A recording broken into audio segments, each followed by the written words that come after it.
Hey, Lifehouse Church, how's it going? Pastor Daniel here, hoping that you're having a great day today. Thanks for joining us on a Wednesday night devotion.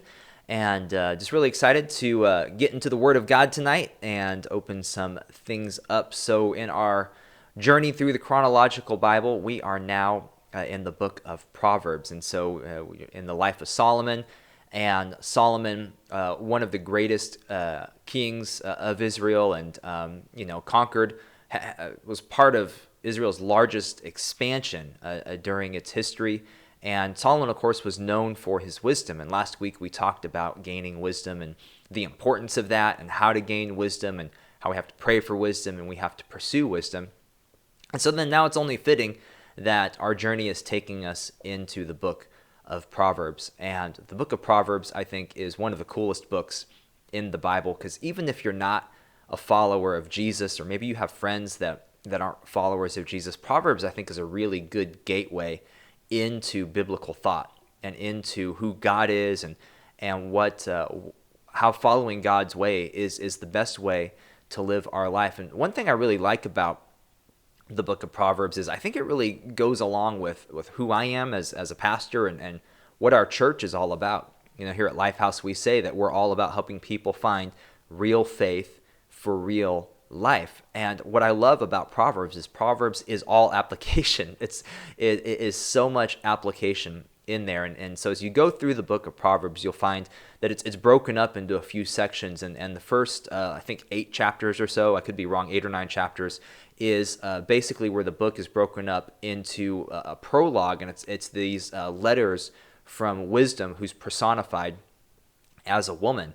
Which, of course, is very fitting, right? Because we know women are wise, and husbands, listen to your wife. That's probably the best advice I can give you tonight, right? So wisdom's personified as a woman, and it's kind of setting up this idea of the Proverbs, of listening to the Lord, understanding the fear of the Lord. A few weeks ago, I talked about the fear of the Lord, and it's not this fear of punishment, but it's a healthy reverence and awe for who God is, remembering his place, recognizing his sovereignty, and allowing that to be unpacked in our life. And the more that we pursue wisdom, the better our life is. And then the next large section of the book of Proverbs, which is maybe what you think of when you think of Proverbs, are these little sayings, these quick 2-line sayings. The wise do this, but the unwise do that. A fool does this, but the wise do that. A wise person spends his money this way, but a fool spends his money this way. And there's these kind of quick little sayings that cover almost any topic you can think of in life. And then the book concludes in Proverbs 30 and 31. By the way, if you want a little deeper understanding into the book of Proverbs, I would highly recommend you check out the Bible Project video on the book of Proverbs. It is a fascinating visual look at the book of Proverbs. That's not a very long watch, but it is really worth your time. And the Bible Project is a great tool, especially as you're going through some of the Old Testament. If you've ever reading through it and you're wondering, okay, I don't understand how this book fits into the narrative of Scripture, or I don't understand how this book, what this has to do with the Bible, and how does this help me understand Jesus better?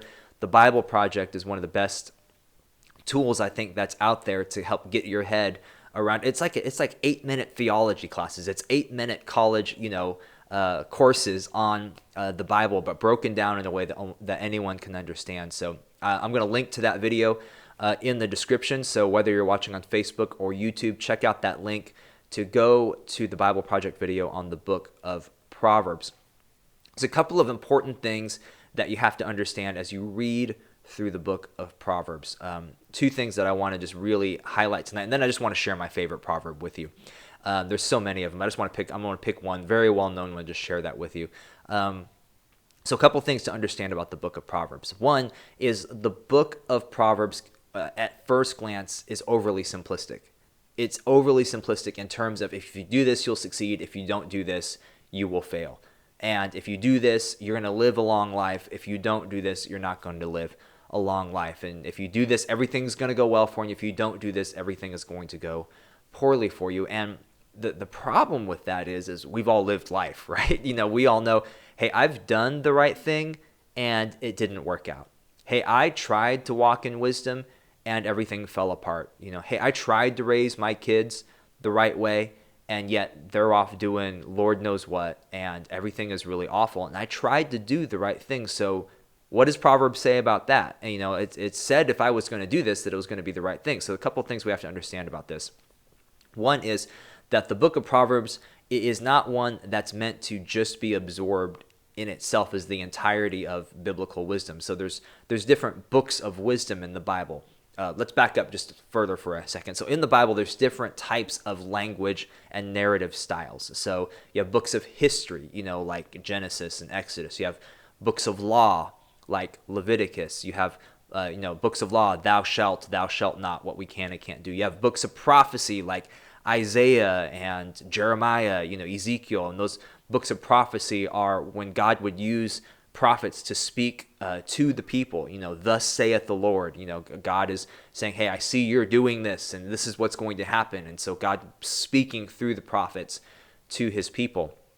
You have books of poetry in the Bible, Psalms, Song of Solomon, things like that, where people are writing poetically and prayers and songs to the Lord. And then you have books of wisdom in the Bible, which the books of wisdom in the Bible, Proverbs, Ecclesiastes, and Job. And so because of that, you have to understand that the books of wisdom in the Bible are not meant to be consumed individually and stand alone. And so Proverbs, if you look at it, you can say, well, that's overly simplistic.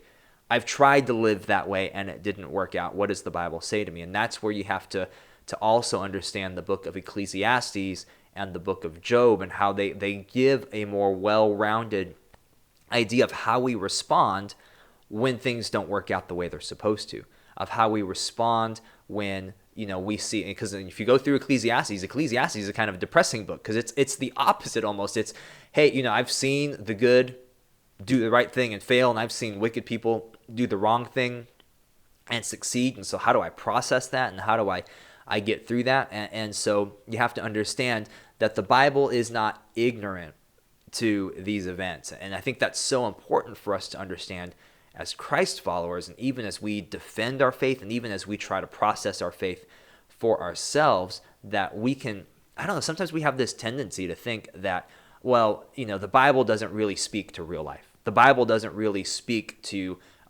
when things don't work out. Well, actually it does. And actually there's a lot of things in these books where when you dig in and realize, oh, it's not just me. And I think there's sometimes such a power in that of just thinking it's not just me that's experienced these hardships when I'm trying to do everything right. And how does God still interact with us, and how do we still walk in wisdom and integrity when we do this? And so as we're reading through Proverbs and as you read through that book, I think that's just so important to understand, because the other thing that I want us to get, and I think is really key to understand in Proverbs, is that these are principles, but these are not promises. And so this is really huge, because you cannot take the book of Proverbs as every single one of these is a promise from God for your life. And we're actually in a new series that we're starting Sunday. We're going to be looking at the promises of God. This new series we're kicking up, simple title, The Promises of God. We're going to be looking at different promises that God made in Scripture. And it's important to understand that the book of Proverbs, it is a collection of wisdom, and wisdom that's passed down through the ages. And it is a collection of godly principles for you to live your life. And because of that, these are the general rules, and there's still exceptions, because like we just said, there's still times when people don't do these things and they succeed and they prosper. But generally, if you live according to the wisdom that's prescribed in Proverbs, your life is going to go well. Generally, if you live according to this and you live in the fear of the Lord and you seek out wisdom and you walk in integrity, good things are going to happen in your life. And generally, if you do the opposite of that, you don't walk in fear of the Lord, and you walk not in integrity, bad things are going to happen in your life. But we have to understand that these are general principles. Not every single proverb is a promise from God. And so when we get upside down at times, when bad things do happen to us, we have to avoid the temptation to go into Proverbs, but God, you said, and God, this is a promise from it. That's not the right way to look at the book of Proverbs. And I think if you look at it that way, it can be dangerous because it could kind of derail your faith instead of encouraging your faith. And so it's so important. And the reason I'm taking so much time in this is just because I think it's really important just for us to understand how to approach the Bible, in that we have to understand that not every single line in the book, is a direct promise to us today, that there are things in the Bible that God wrote, or that were, these moments in history, and God was speaking to a specific group of people, and we can't always take what God said to them and just apply it carte blanche to our life, and it's, that it applies one-to-one, because sometimes there's specific circumstances, and sometimes there's specific events, and God's doing that just for those moments in history. And so we have to learn what things can we pull out of that, what things can't we pull out of that. In a book like Proverbs, we can't say, well, every single one of these is a, set in stone promise from God. If I do this, nothing bad is ever going to happen to me. And if something bad does happen to me and I did this, then God's a liar and he's not keeping up his word. You see how interpreting it that way can be dangerous, and how interpreting it that way can actually harm our faith when hard times come, because we feel like God's not holding up his end of the word. And that's not the right way to approach a book like Proverbs. And I didn't realize I'd get so fired up talking about it that way, but I just think it's really important for us to do that, because something like this could actually be harmful if you're not taking it in the right way. So once again, these are principles, not promises. So in everything, we hold on to that. We believe as we do that, generally in the long run of our life, it's going to live out this way, and all of the things, all the wisdom that's prescribed in Proverbs is going to be true for our life. And but that's what we do as Christ followers. When we give our lives to Jesus, when we follow after him, we understand that I heard a pastor say, and I think it's very true, that following Jesus makes your life better and makes you better at life. And there's so much application in the book of Proverbs that will make your life better and will make you better at life. So I just want to share my favorite proverb with you as we close tonight. Proverbs is very famous. Proverbs 3, verses 5 and 6. It says, "Trust in the Lord with all of your heart and lean not on your own understanding." And I think that's such a great summary of what's happening in the book of Proverbs, because oftentimes to walk in wisdom, oftentimes to make the right choice, it's a choice of trust. Bottom line is what it boils down to, is a choice of trust. God, in order for me to do the right thing, I have to trust that you're going to work it out. God, in order for me to take a step of integrity, I have to trust that that's going to be better than what I want to do right now. A few weeks ago, I talked about obedience on a Sunday morning message, and I had someone come up to me and they said how much they needed that, because they were faced with the circumstance just that week, and they didn't make that right choice, and how they regretted it. And I said that Sunday, if you remember, obedience is often harder, but it always leads to something better. Well, what is that? Bottom line is that's trust. God, I trust that even though making the right choice now is harder, that it's going to work out better for me in the long run. Trust in the Lord with all your heart, and don't lean on your own understanding, because my understanding is going to be what's immediate. My understanding is going to be what feels good now, what resolves the problem now, what ends the argument now, what gets my kids to do what I want them to do now. But that may not always be the better thing, and that may not always be the wise thing. In a book, Better Decisions, Fewer Regrets, Andy Stanley talks about one of the filters we can use for decision making is just simply asking ourselves, what's the wise thing to do? Trust in the Lord with all your heart. Lean not on your own understanding. In verse 6, in all your ways submit to him, and he will make your paths straight. And so much of walking in wisdom is walking in trust. God, I'm going to submit to you, and I'm going to try to submit to you in every area of my life, in my finances, in my happiness, in my relationships, in my work.